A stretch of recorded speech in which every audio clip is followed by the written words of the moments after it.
Chapter 1 of the Overlord of Nadeshiko. What happened? That was the single question that occupied the Overlord Mamanga, Suzuki Satoru's, mind. Not a moment ago, he was playing the MMORPG Yggdrasil, enjoying the last moments before the game shut down by launching fireworks into the virtual sky outside the Great Tomb of Nazarick, his guild base and home created by his friends together as 41 supreme beings. It had been 12 years since the MMORPG had launched, 12 long yet short years that spoke of the story behind the formation and rise of his guild, Ain's Old Gown.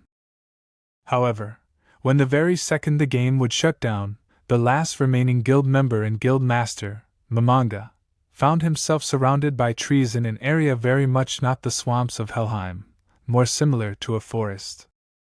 His mind raced with possible answers as to the current shift in both his location and delay of what was supposed to be him being kicked out and returned to his apartment back in the real world. Not soon afterward, his senses were assaulted by the smells of greenery and nature. Impossible.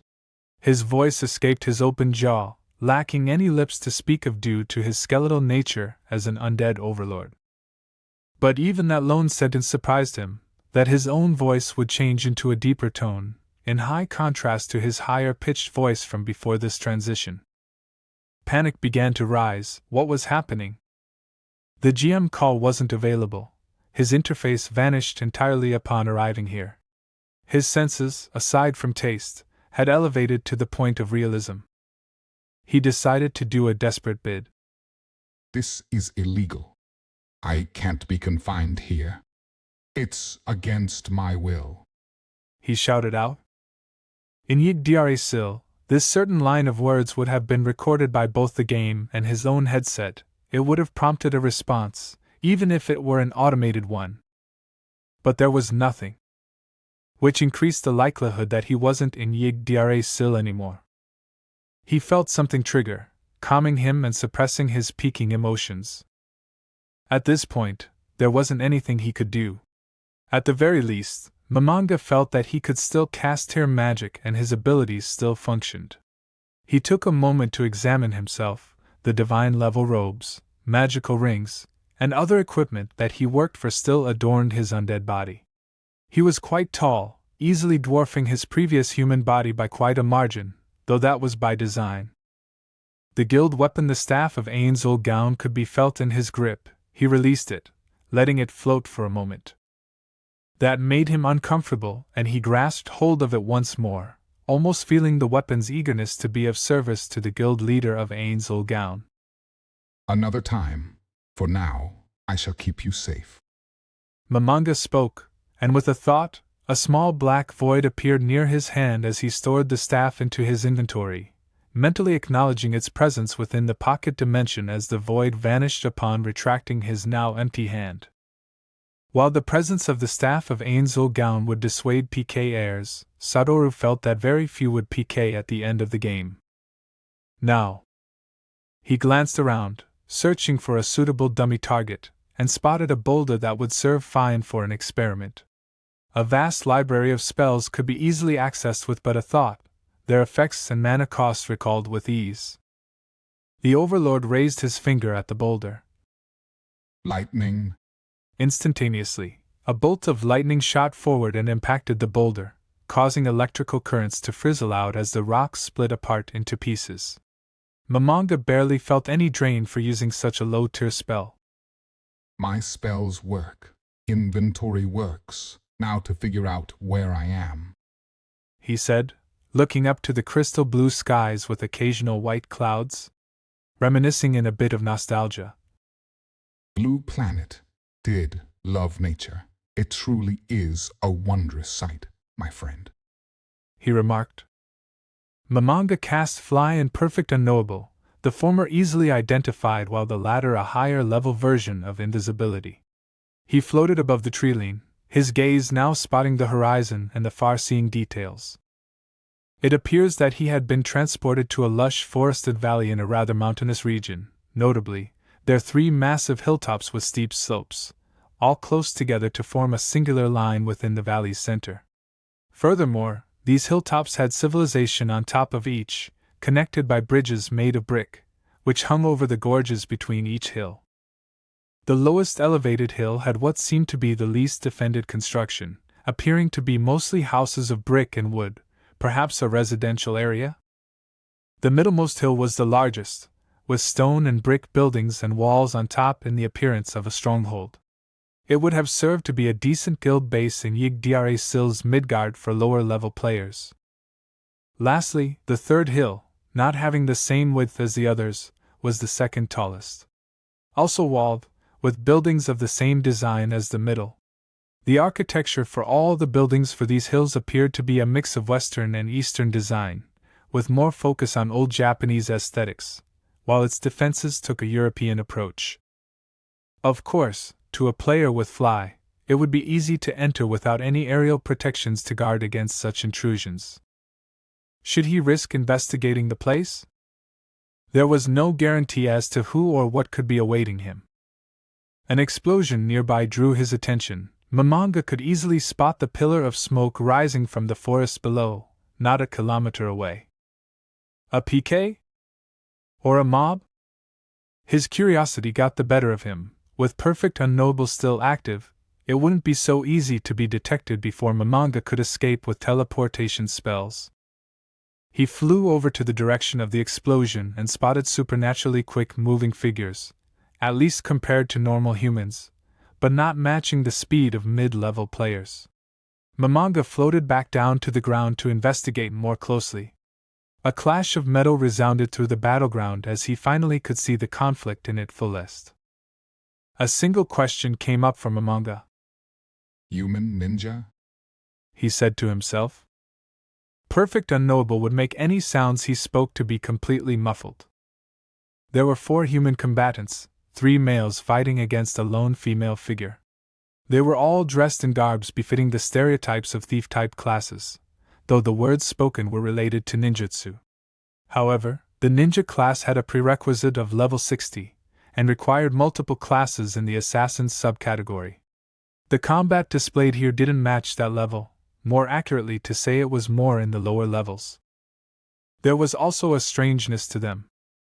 In some of the jutsu used, the user would make multiple motions with their hands. Only the female figure so far had used jutsu in combination with physical attacks. Like a buff or perhaps a skill, it seemed to augment her with the wind element. Such is the case now. Nadeshiko style, Gale Fist. The female combatant, dressed in form-fitted uniform of gray colors, shouted as her hand was coated in what Momonga assumed was the wind element. Her waist-length black hair was tied in a high ponytail, which caused him to briefly wonder how long it would be if it wasn't. Shit. Her target, obviously a male opponent, was struck but it and sent flying through numerous trees. The ground below the kunoichi's feet cracked from the pressure and force of her attack. Momonga, however, noticed none of the jutsu used matched anything his guildmate, Nishikienrai, had used before. Perhaps this world had a substitute for the ninja class for lower levels? Wait, do they even have levels? Do my spells work against them? He needed to test this out at least. But before that, Momonga closed his robe and accessed his inventory, brought out gloves and mask of envy to hide his undead features. As a heteromorph, he was disliked and considered a target by humanoid and demi-human races back in Yggdrasil. But with these 2 items, unless that had some way to detect undead, it should hide his race. Then he dispelled Perfect Unknowable. While he could use a spell before Perfect Unknowable would dispel automatically, he didn't want his potential opponents to know that he had a spell for invisibility. After all, information was power. Instead, Momonga would dispel the spell while behind cover then approach. Now what spell would make a good first impression? Shizuka, village leader of Nadeshiko, retreated a bit from thrown shuriken from one of the male opponents. This was not an unexpected battle. Nadeshiko village was organized through matrilineality, and was known to only give birth to female heirs. As such, both for cultural and law reasons, kunoichi of Nadeshiko were expected to venture forth and find a suitable husband that could best them in combat. This was extremely so for those in leadership positions, such as Shizuka. However, she disliked this rule and wanted to do away with it entirely, if not for the elders holding most of the political power in the village. So entrenched in Nadeshiko's culture and laws, that any male found to attempt romantic interests would need to prove themselves in combat. A lone merchant that Shizuka had fallen for did not meet this requirement. He had died in an accident because of that. For that reason, Shizuka vowed to become strong, stronger than any would-be men that challenged her for the village position as a husband. She had shut off her heart to love, only duty remained. A year had passed since then. None could match her. In the future, perhaps, she might come across the student of the Toad Sage. It as her destiny to meet the Toad Sage's student and continue the battle that her own teacher postponed between them. That is, if no other men managed to defeat her before that point. Shizuka gathered her chakra, a combination of physical and spiritual energies, and performed a hand seal to manipulate it close to her face. "Wind style, gale fan," she said, and blew forth an intense gust of wind that pushed away all thrown weapons directed at her from the two remaining foes. The kunoichi was about to follow up with her aerial dance technique when an additional opponent entered the scene. This imposing person was also the oddest-dressed individual that Shizuka had ever lain eyes on. But he was also quite big that he dwarfed anyone else present. She'd never seen someone dressed in a regal robe like that. It would look more appropriate on a daimyo than someone out here in the forests near Nadeshiko. His face was covered with a grinning red mask, and there was no identifiable headband to indicate which village he belonged to, if at any. "Who the hell are you?" shouted one of her opponents. Ma'am, well, I suppose I ought to at least satisfy that curiosity. The new arrival's voice was masculine and deep. It oozed with authority and command, that despite Shizuka's position as village leader, she'd felt that this man might hold a higher stature. Listen well, entrench this into your minds with the time you have left. I am Ains Gown.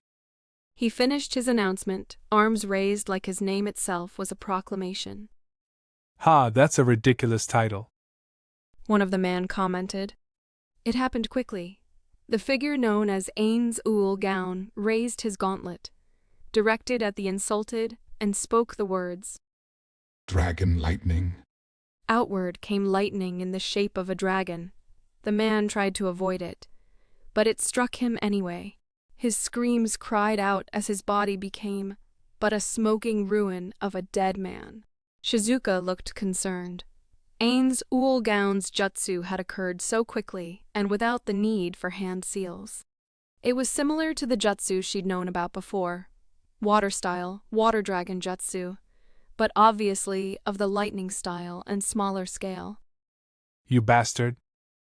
The last of the original trio that Shizuka had been fighting leapt back to a further position, then proceeded to go through several hand seals before slamming it into the ground. "Earth style, rupturing earth palm." The earth in front of the ninja broke apart and lifted up as decently sized chunks came up towards Ains Gown. However, unexpectedly, the large man became to just float up without a care, rendering the earth-style jutsu completely useless. That's impossible. Only Lord Tsuchikage should be capable of fight like that." The man was in as much disbelief as Shizuka was. "That's an interesting jutsu you did." Ains Gown sounded generally interested in the common technique.